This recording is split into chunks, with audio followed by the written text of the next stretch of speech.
Aku tak pernah berpikir bahwa satu kursi tua bisa mengubah hidupku dan memusnahkan begitu banyak nyawa. Namaku Bayu, usia 32. Tak banyak yang bisa kubanggakan dari hidupku selain warung kecil di pinggir jalan tua, tak jauh dari perbatasan kota. Warung makan itu kubangun dengan sisa tabungan setelah di PHK dari pabrik tekstil 2 tahun lalu. Harapannya sederhana, bisa hidup tenang, makan dari hasil keringat sendiri, dan tak jadi beban siapa-siapa. Tapi ternyata, hidup tidak sesederhana niat baik warungku sepi. Selalu begitu, dari hari pertama buka, bukan karena masakanku tidak enak. Aku memasak sendiri semua lauk, ayam kecap, sambal goreng tempe, soto, dan kadang-kadang mie godok buatan ibuku yang dulu terkenal di kampung. Namun, tak ada yang datang. Maksudku, benar-benar tak ada. Dalam sehari, paling banyak 3 orang lewat. Kadang hanya 1 yang mampir. Sisanya hanya motor melintas cepat. Debu beterbangan, lalu sepi lagi. Aku bahkan sempat berpikir, mungkin tempat ini punya kutukan. Aku berikan makan gratis, tempel spanduk besar nasi gratis untuk pelanggan pertama, dan tetap tak ada yang datang. Aku tahu warungku kecil, tapi bukan berarti tak pantas dikunjungi. Dindingnya bersih, meja-meja kayu yang kubuat sendiri masih kokoh, meski sederhana. Tapi entah mengapa, orang-orang seperti enggan mendekat. Hari itu, hujan turun sejak siang, deras, disertai petir sesekali. Aku duduk di kursi dekat pintu, menatap keluar, berharap ada pengendara motor yang nyasar dan berteduh. Tapi sampai maghrib, tak seorang pun datang. Aku mulai berpikir untuk menyerah. Namun justru malam itulah pertama kali aku bertemu orang itu. Seorang kakek mengenakan jas hujan robek-robek, berdiri di luar pagar sambil membawa payung hitam. Wajahnya tak begitu jelas, karena tertutup bayangan. Tapi suaranya berat dan dalam saat ia berkata, "Warungmu sepi karena tak punya penjaga." Aku terdiam, bukan karena takut, tapi karena kalimatnya terasa aneh. "Apa maksudnya penjaga? Apa maksud Bapak?" tanyaku dari balik pintu. Kakek itu hanya tersenyum samar. "Kalau kau ingin warungmu ramai, datanglah ke pasar yang tidak semua orang bisa lihat. Di sanalah orang-orang membuat warung mereka tak pernah kosong." Aku mengerutkan dahi. Hujan masih deras. Angin mulai menusuk. Tapi kakek itu hanya menunjuk ke arah jalan tanah di belakang warungku, yang biasa tertutup ilalang tinggi. Jalan yang hampir tak pernah kulalui. Jalan itu akan membawamu ke tempat yang kau cari. Tapi jangan bicara, jangan menawar, dan jangan menoleh saat suara memanggil namamu. Sebelum aku sempat bertanya lebih jauh, kakek itu berbalik dan berjalan pergi, perlahan, menyatu dengan gelap dan hujan. Aku berdiri membeku di ambang pintu. Di kejauhan, suara gemuruh petir terdengar menggulung langit, dan entah kenapa, saat itu, aku merasa warungku sedang diawasi dari dalam. Padahal, tak ada siapa-siapa. Lampu warung masih menyala redup, sendirian dalam hujan yang menggila di luar. Tapi hawa di dalam berubah.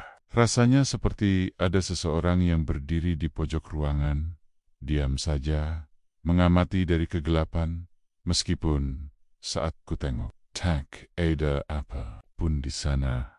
Kupaksakan tersenyum, cuma halusinasi karena lapar, gumamku sendiri. Tapi malam itu aku tak bisa tidur. Kata-kata si kakek terus menggemakan dirinya di kepalaku. Jangan bicara, jangan menawar, dan jangan menoleh saat suara memanggil namamu. Jam 2 dini hari, aku berdiri di depan jalan setapak yang ia tunjukkan. Ilalang tinggi bergoyang, tertiup angin, seolah memberi jalan.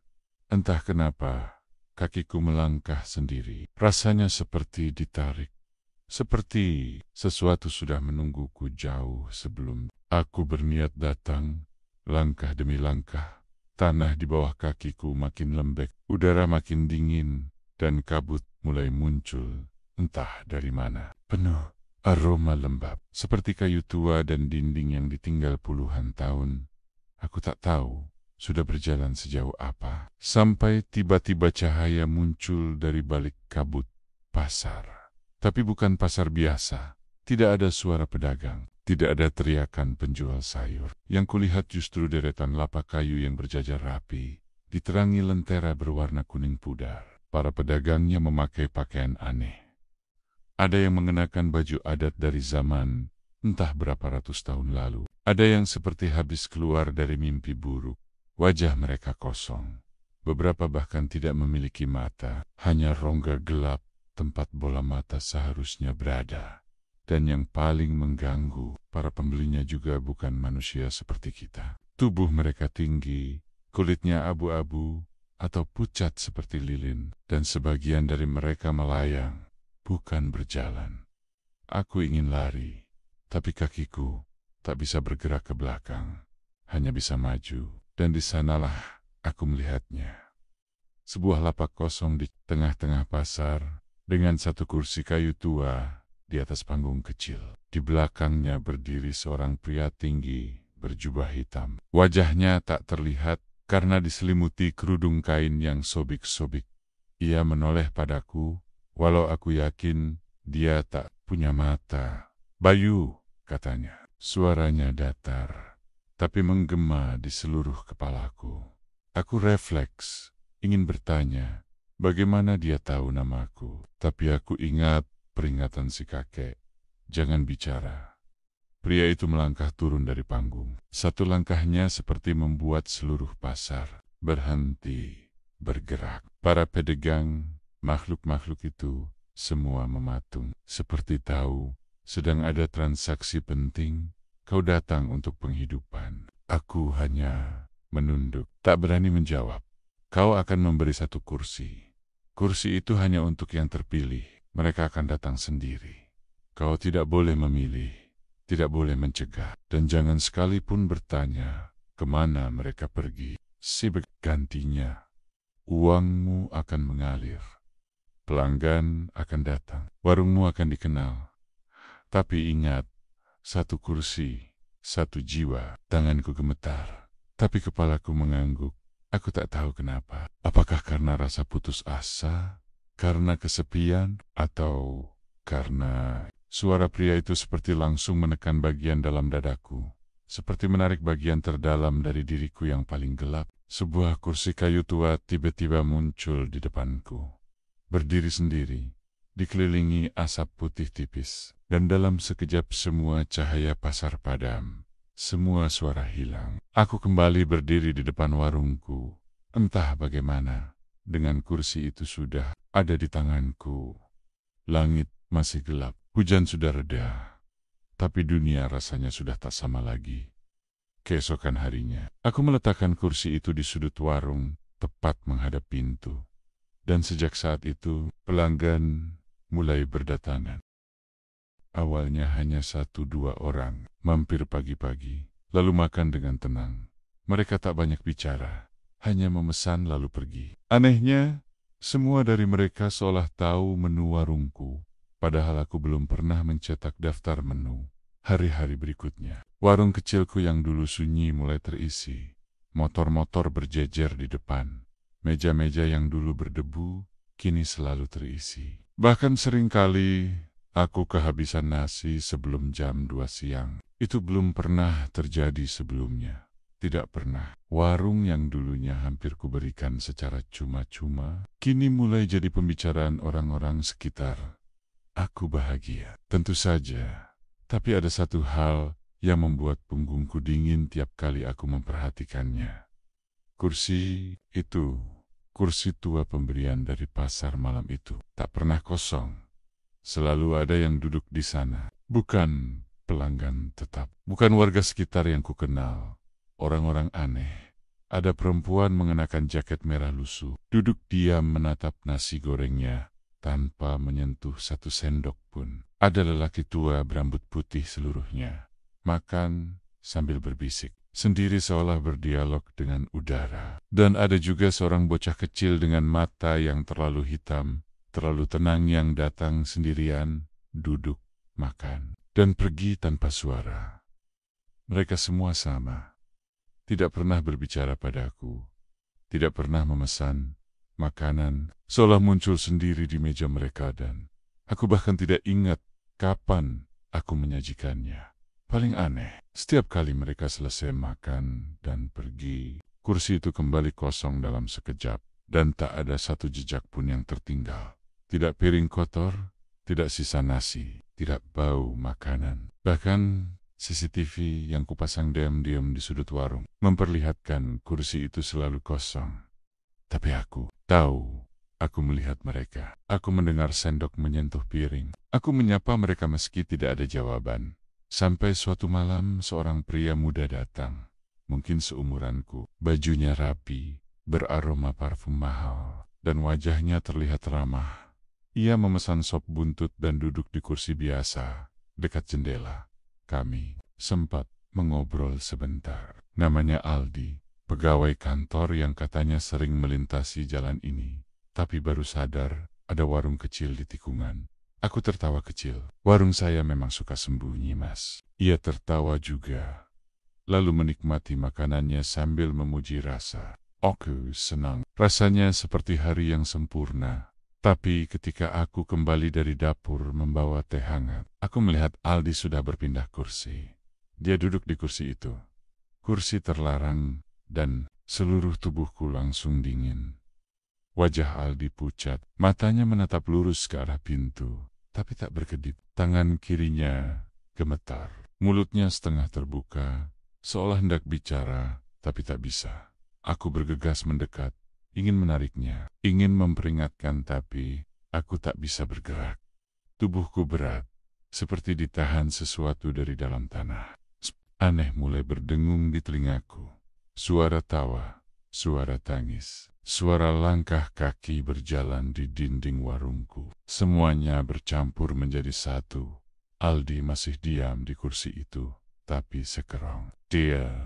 Air matanya jatuh, satu persatu tanpa suara. Dan aku hanya bisa menatap, tak bisa menolong.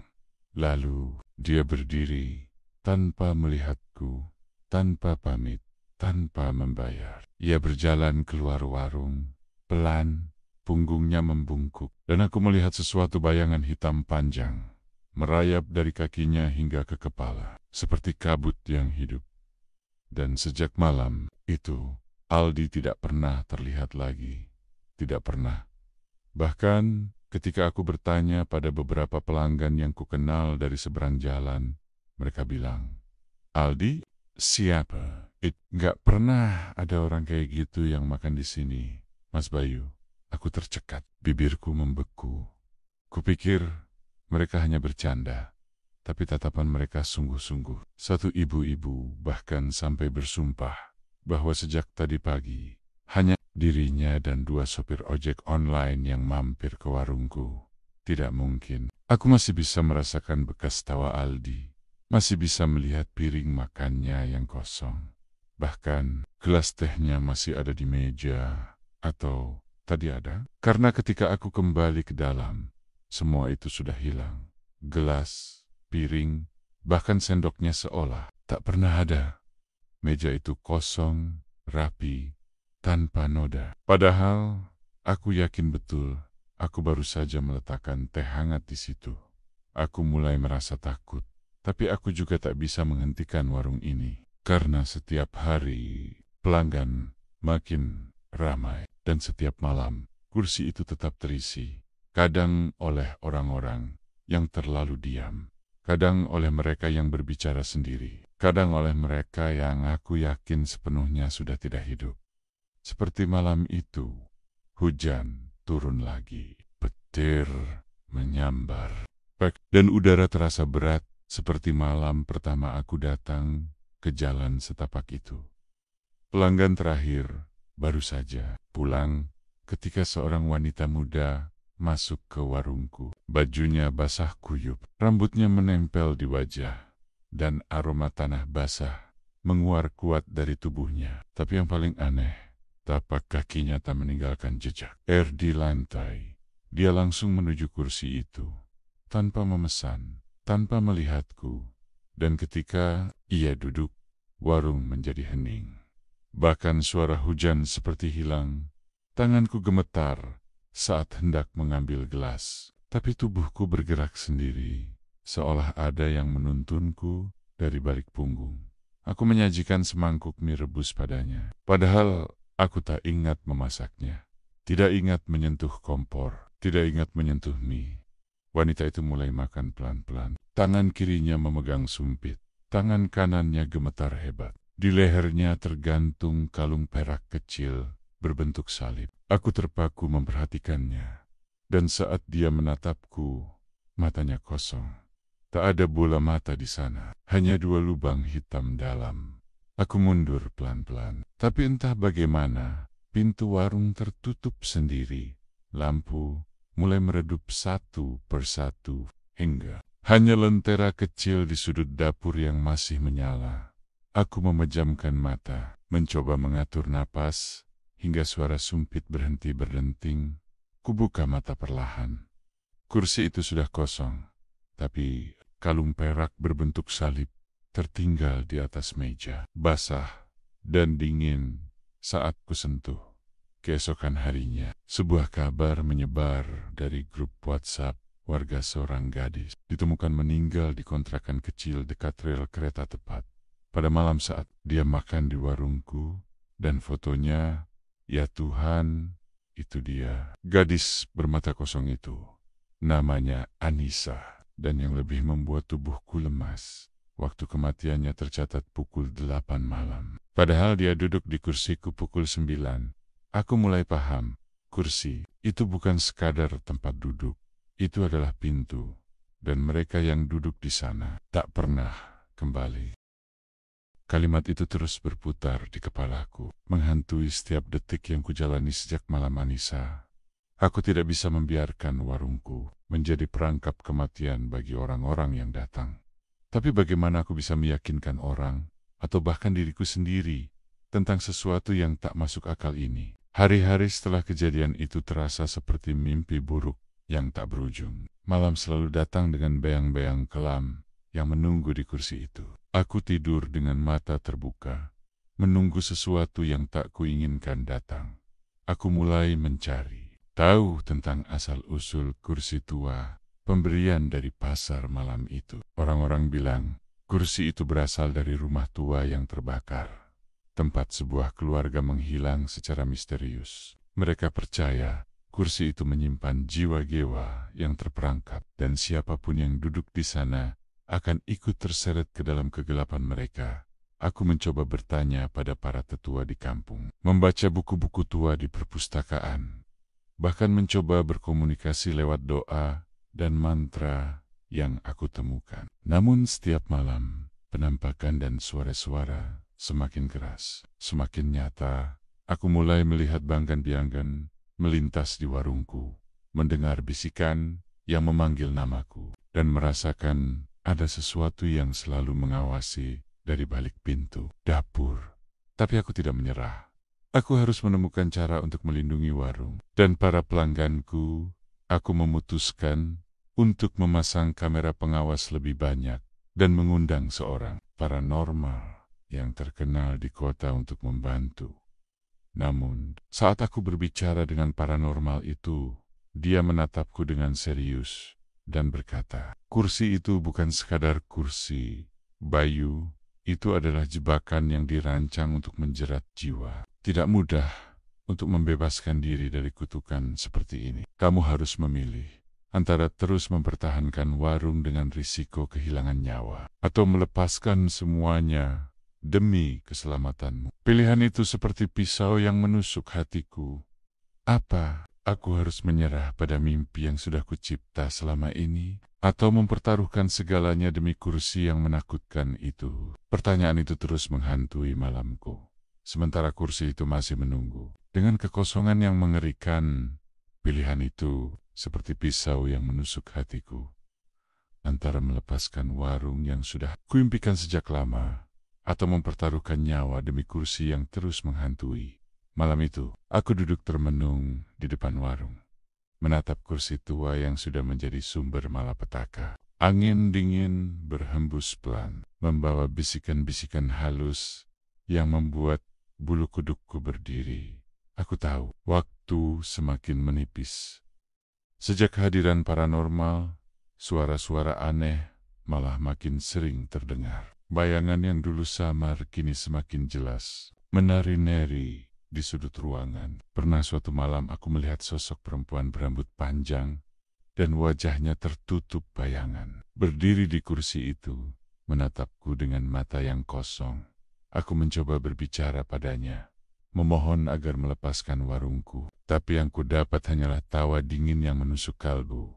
Paranormal itu kembali ke warungku dan membawa sesuatu sebatang lilin hitam dan sebuah mantra kuno. Ini mungkin satu-satunya cara untuk mengusir kutukan, katanya.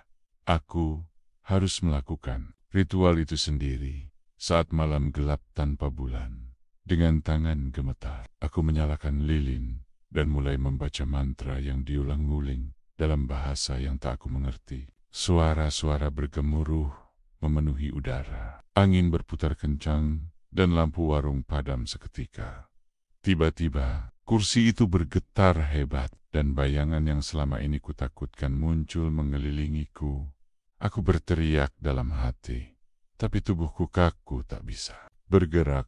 Sosok itu mendekat, mengulurkan tangan dan menatapku dengan tatapan yang penuh kesedihan dan amarah sekaligus. Kau harus pilih, Bayu. Lepaskan semuanya atau hadapi takdirmu, bisiknya.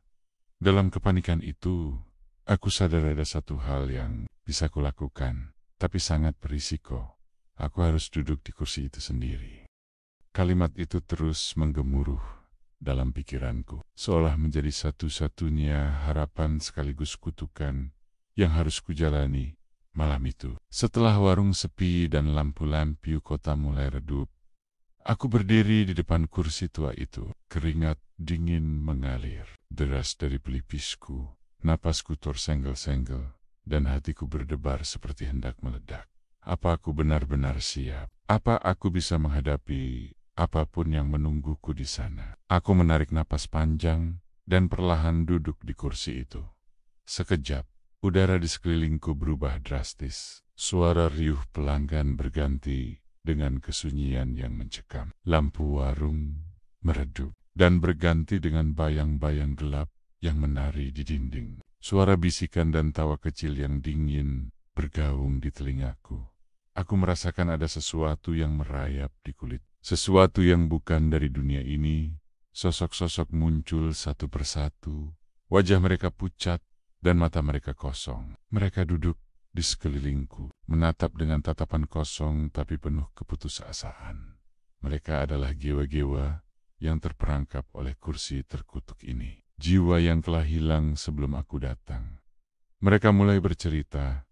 Suara mereka melebur menjadi satu simfoni kesedihan. Dan mereka mengungkapkan kisah-kisah tragis tentang bagaimana mereka terjebak. Bagaimana mereka berharap ada yang berani mengambil risiko untuk membebaskan mereka. Aku merasa terhanyut dalam cerita mereka, dan rasa takut perlahan berubah menjadi tekad. Namun, tidak semuanya mudah. Ketika aku mencoba berdiri, sosok paling besar dan menyeramkan berdiri di hadapanku. Tubuhnya menjulang tinggi, dengan wajah setengah tertutup bayangan pekat. Dia adalah penjaga kursi ini. Dia memberi ultimatum.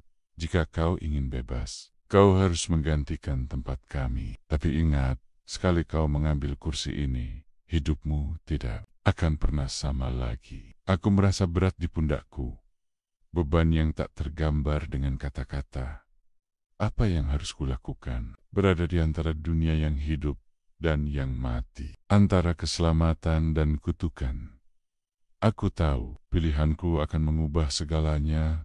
Rasa berat yang mencekik di dadaku, seolah melumat setiap harapan dan ketakutan yang pernah kurasakan. Sosok penjaga kursi itu berdiri tegak di hadapanku.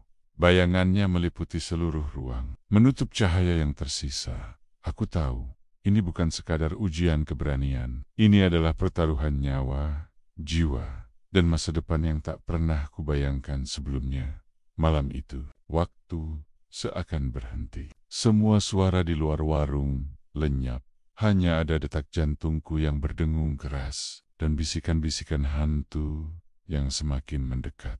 Sosok itu mengulurkan tangan. Sebuah tawaran yang mengandung kutukan dan harapan sekaligus. Aku harus menerima warisan yang tak terduga ini, atau menyerah dan kehilangan segalanya termasuk nyawaku. Aku menatap ke kursi itu, seolah di sana tersimpan takdir yang akan mengikatku untuk selamanya. Bayungan jiwa gewa yang terperangkap semakin mendekat, raut. Wajah mereka penuh harap dan ketakutan, seakan mereka menunggu seseorang yang berani mengambil risiko untuk membebaskan mereka. Aku teringat semua mimpi yang telah aku bangun bersama warung ini, semua harapan yang kugantungkan pada usaha dan keberanian. Namun, ada harga yang harus kubayar. Aku tahu, aku harus duduk dan menerima konsekuensi yang datang bersamanya. Dengan tangan gemetar, aku kembali duduk di kursi terkutuk itu. Seketika, dingin menyelimuti seluruh tubuhku, dan dunia di sekelilingku berubah menjadi gelap gulita. Aku merasa seperti terseret ke dalam pusaran kegelapan yang tak berujung, di mana banggen-banggen masa lalu dan masa depan bercampur menjadi satu. Sosok penjaga kursi itu mulai berbicara. Suaranya bergema dalam kegelapan. Sekarang kau menjadi bagian dari kami. Tapi ingat, dengan kekuatan datang tanggung jawab. Tidak semua yang terlihat seperti yang sebenarnya. Aku merasakan perubahan besar dalam diriku, kekuatan aneh yang mengalir dalam darah dan jiwaku. Namun juga beban yang tak tergambarkan. Aku tidak lagi hanya seorang pemilik warung. Aku adalah penjaga gerbang antara dunia nyata dan dunia gelap yang selama ini tersembunyi. Dan ini baru permulaan. Perubahan dalam diriku terasa seperti ombak besar yang menghantam tanpa henti. Kekuatan yang mengalir membawa energi luar biasa, tapi juga rasa sepi dan terasing yang sulit kujelaskan. Setiap malam, bayangan dari kursi itu datang menghantuiku. Bukan hanya sebagai sosok hantu biasa, tapi sebagai penjaga rahasia kelam yang harus kupikul sendiri. Warung yang dulu penuh tawa dan keramaian, kini berubah menjadi tempat di mana batas antara hidup dan mati semakin tipis. Para pelanggan mulai merasakan suasana aneh. Bahkan beberapa menghilang tanpa jejak. Setelah duduk di kursi terlarang itu, aku merasa bertanggung jawab atas semuanya. Namun di balik itu, aku juga mencari cara agar bisa membebaskan diriku dan jiwa-jiwa yang terperangkap bersama kursi itu. Aku mulai mempelajari lebih dalam kitab-kitab kuno yang diberikan oleh paranormal. Mereka bercerita tentang ritual pengikat jiwa, tentang sebuah gerbang yang hanya bisa dibuka dengan pengorbanan dan keberanian. Di setiap malam yang sunyi, aku berhadapan dengan sosok-sosok yang pernah duduk di kursi itu. Mereka berbagi cerita tentang ketakutan dan penyesalan yang mereka simpan selama bertahun-tahun. Namun, aku tahu satu hal penting. Aku tidak bisa menghadapinya sendiri. Aku menghubungi orang-orang terdekat yang kupercayai, termasuk sahabat lama yang pernah mempelajari ilmu spiritual. Bersama-sama, kami mulai merancang rencana untuk memecahkan kutukan ini. Tapi waktu terus berjalan, dan kegelapan semakin menguat. Setiap langkah yang kuambil selalu disambut dengan rintangan yang lebih besar. Bayangan hitam yang menutupi wajah penjaga kursi semakin sering muncul, memperingatkan aku bahwa kebebasan bukanlah sesuatu yang mudah diperoleh. Namun aku tetap berjuang untuk warungku, untuk jiwa-jiwa yang terperangkap, dan untuk diriku sendiri yang mulai kehilangan harapan. Namun aku tetap berjuang setiap malam. Aku menatap kursi itu dengan perasaan campur aduk, antara keputusasaan yang mengikat erat dan harapan yang mulai merayap pelan di balik bayang-bayang. Pertemuan dengan sahabat spiritualku menjadi titik balik yang ku nanti-nantikan. Dia datang dengan sebuah petunjuk, sebuah mantra kuno yang katanya bisa membuka pintu gerbang antara dunia nyata dan dunia gelap, sekaligus membebaskan jiwa-jiwa yang terperangkap. Namun mantra itu punya syarat berat. Aku harus menjalani ritual di malam purnama, di sebuah tempat yang penuh misteri dan bahaya, sendirian. Bayangan sosok penjaga kursi semakin sering muncul, mencoba menakut-nakuti dan menggagalkan usahaku. Aku tahu, ini ujian terakhir yang harus kulewati saat malam purnama tiba. Aku berjalan ke lokasi ritual yang terletak di hutan kecil dekat warung. Angin dingin menerpa wajahku, dan suara-suara gaib terdengar mengelilingi. Seperti menyambut kedatangan seorang tamu yang tak diundang. Aku menyalakan lilin-lilin hitam, monotasi sejen, dan mulai melafalkan mantra yang diajarkan. Setiap kata yang terucap seperti membuka pintu ke dunia lain. Suasana menjadi semakin mencekam, dan aku merasakan energi gelap berusaha menarikku masuk ke dalamnya. Tiba-tiba, sosok penjaga kursi muncul di hadapanku. Wajahnya menyembunyikan banyak rahasia, namun ada getar ketakutan yang tak kuharapkan dari tatapannya.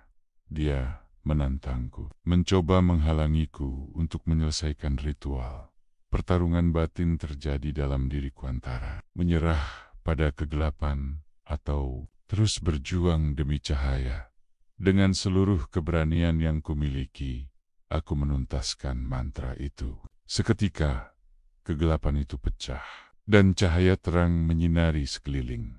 Roh-roh yang selama ini terperangkap mulai menghilang satu persatu. Tersenyum penuh rasa syukur, warungku kembali ke suasana semula, ramai dan penuh tawa. Aku tahu, kutukan itu telah terangkat, namun rasa lega itu tak langsung menghilangkan bekas luka yang telah tertoreh dalam jiwa dan tubuhku. Warung yang dulu menjadi tempat aku berjuang keras, kini kembali berdenyut dengan kehidupan. Tawa pelanggan, aroma masakan hangat, dan riuh suara ramai mengisi sudut-sadut ruang yang selama ini diselimuti bayang-bayang kelam. Tapi aku, Bayu, tidak lagi sama seperti dulu. Malam demi malam setelah ritual, aku merenung dalam diam. Bear Bangjen, sosok penjaga kursi dan jiwa gewa yang terperangkap, masih sesekali muncul. Bukan sebagai hantu menakutkan, melainkan sebagai pengingat akan apa yang pernah kulalui. Mereka kini menjadi bagian dari perjalanan hidupku. Pelajaran berharga yang mengajarkan aku arti keberanian dan tanggung jawab.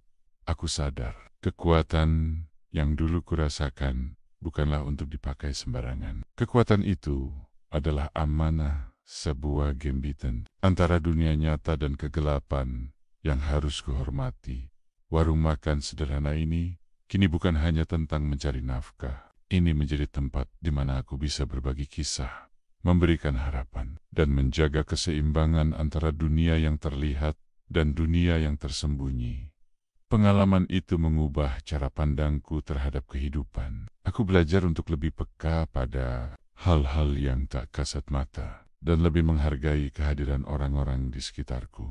Banyak yang bertanya, bagaimana aku bisa melewati semua itu tanpa kehilangan diri? Jawabannya sederhana. Aku memilih untuk tidak menyerah, memilih untuk menghadapi ketakutan, dan memilih untuk mempercayai bahwa cahaya selalu ada di ujung kegelapan. Kini, setiap kali aku melihat kursi tua itu, aku tidak lagi takut. Aku duduk di sana dengan tenang, bukan sebagai korban, tapi sebagai penjaga yang memahami betapa berharganya keseimbangan antara dunia dan kegelapan. Cerita ini bukan hanya tentang pesugihan atau kutukan, tapi tentang perjalanan seorang manusia yang berani menatap ketakutan paling dalam dan menemukan cahaya di dalamnya. Ini adalah kisahku, kisah tentang bagaimana kegelapan dan cahaya bisa hidup berdampingan selama kita berani memilih jalan yang benar. Dan aku siap menghadapi apa pun yang akan datang dengan hati yang lebih kuat dan jiwa yang lebih tenang.